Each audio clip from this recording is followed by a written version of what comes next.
Kanalıma hoş geldiniz. Bugün sizlere orkide bakımında 4 önemli püf noktadan bahsedeceğim. Yaz ayına girerken orkideleri nasıl çiçeklendirebileceğimizi 4 yöntem ile sizlere anlatacağım. Birinci metot, orkideleri bugün tarçın kullanacağız. İlk olarak birinci yöntemimiz için çubuk tarçın kullanacağım. Hemen yakından gösteriyorum. Bu gördüğünüz tarçın kabukları orkide bakımında çok faydalı. Bunu ilk olarak nasıl kullanacağız? Hemen birinci metodumuza geçelim.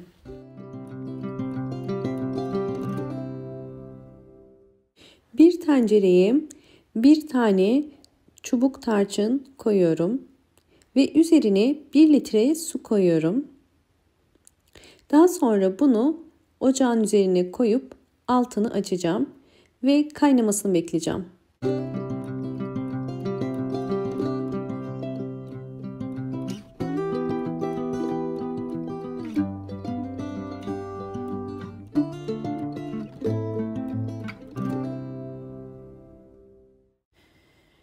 Kaynamaya başladı. 10 dakikadır kaynıyor. Sadece 10 dakika kaynatıyoruz ve şimdi ocaktan alıyorum ve bunu serin bir yerde bekleteceğim. Orkide bakımında ilk yapılması gereken orkidenin kök ve yapraklarını kontrol etmek. Elimde gördüğünüz orkidenin yaprakları gayet sağlıklı görünüyor. Canlı ve parlaklar. Hemen saksı içindeki köklerine bakıyorum. Saksı içindeki kökleri de gayet sağlıklı, yeşil ve aktif. Bu orkidemizin sağlıklı olduğunu gösteriyor. Böyle bir orkidenin çiçek dalı yoksa nasıl çiçeklendirebiliriz? Hemen İlk yapmamız gereken birinci püf nokta, önceden çiçek döktüğü dalın budamak. Bunlar dolu boğumlar, yani içinden yeni çiçek dalı çıkabilir. Bunlar da boş boğumlar, çiçeği dökülen boğumlar. Budama yaparken dolu boğum ile boş boğum arasından keskin bir makas ile kesiyoruz.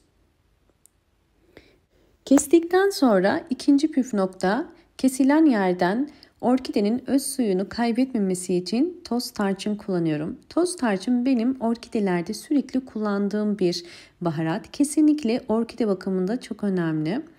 Toz tarçın özellikle içinde bulunduğu antioksidan özelliği sayesinde bu tarz orkide bakımlarında çok fayda sağlıyor. Bakın, kesilen yerin kısa sürede kurumasına yardımcı olacak ve böylelikle yeni çiçek dalı çıkarmasını da kolaylaştıracak. Bu da yine elimde bakın bulunan bir orkidem. Bu orkidemin bu kestiğim dalları, kesilmeyen dalı ise gördüğünüz üzere sararmaya başladı. Bu yüzden orkidelerde kesinlikle budama işlemini geciktirmeyin. Mutlaka orkideniz çiçeklerini döker dökmez hemen budama yapın.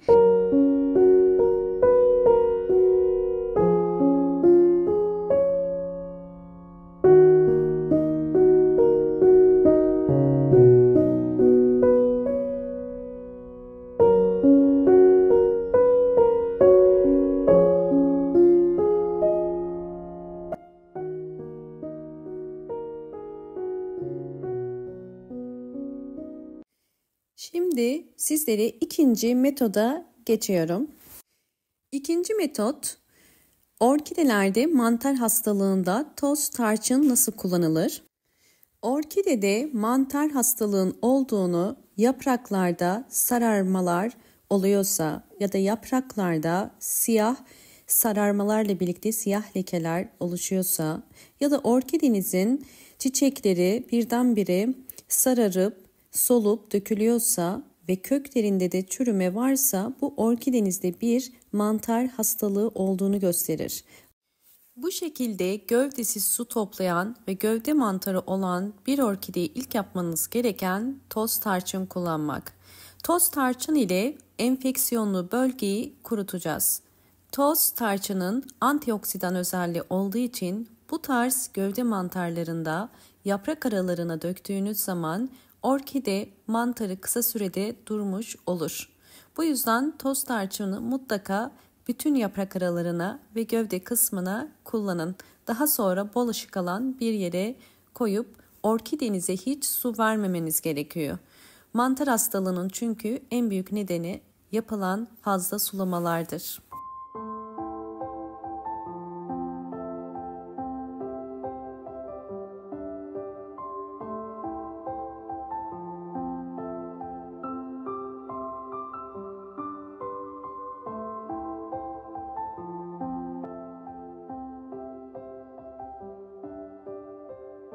Evet, artık su yeterince soğudu. Şimdi süzüyorum.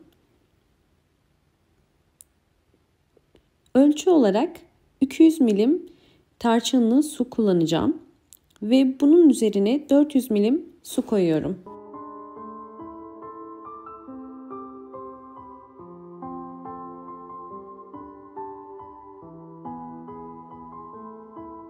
Şimdi orkide bakımında yine önemli 3. püf nokta, su vermeden önce köklere bakın. Eğer kökler bu şekilde gri ise su verin.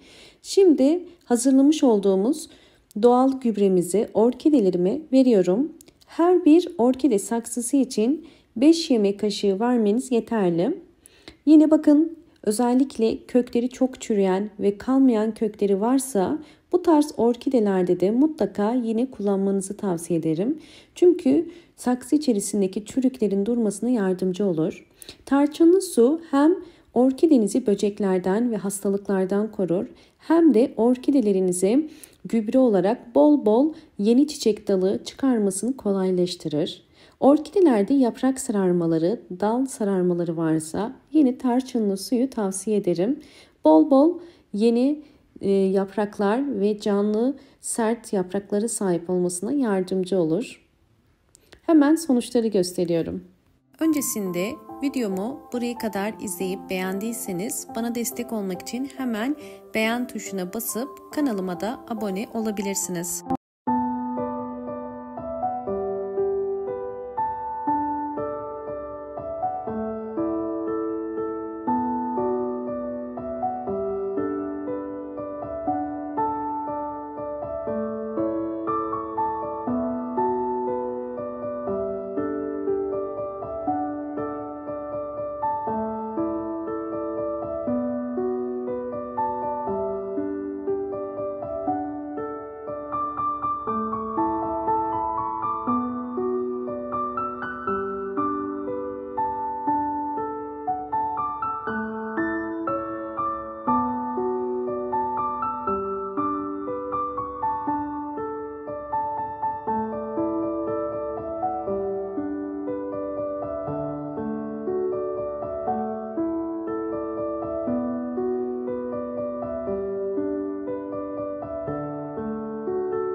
İkinci yöntem, yine 200 milim tarçınlı suyu alıyorum.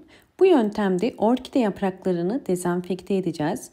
Tarçınlı su orkide yapraklarında oluşabilecek hastalık ve böcekleri de uzaklaştırır. Eğer orkidelerinizde yaprak hastalıkları varsa mutlaka tarçınlı suyu kullanın. Bu tarz sıvı bitki besinlerini düzenli olarak kullanmanız gerekiyor. Haftada bir ya da 2 haftada bir orkide yapraklarını bu şekilde silebilirsiniz ve böylelikle orkidelerinizin yaprakları daha canlı ve sert olacaktır.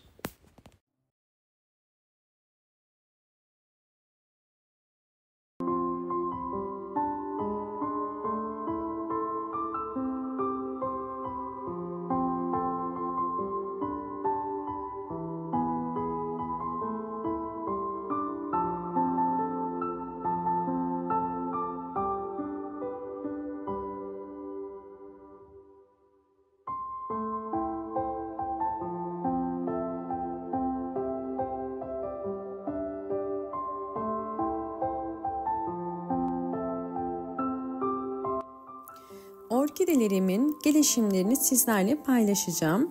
Öncesinde videomu buraya kadar izlediyseniz ve beğendiyseniz hemen beğen tuşuna basıp kanalıma da abone değilseniz eğer bana destek olmak için abone olabilir ve videolarımı sevdiklerinize paylaşarak daha fazla kişiye ulaşmasına yardımcı olabilirsiniz.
Orkidemin gelişim aşamalarını sizlerle paylaştım. Umarım bu videom sizler için faydalı olmuştur. Videomu buraya kadar izlediğiniz için teşekkür ediyorum. Hoşça kalın, sağlıkla kalın.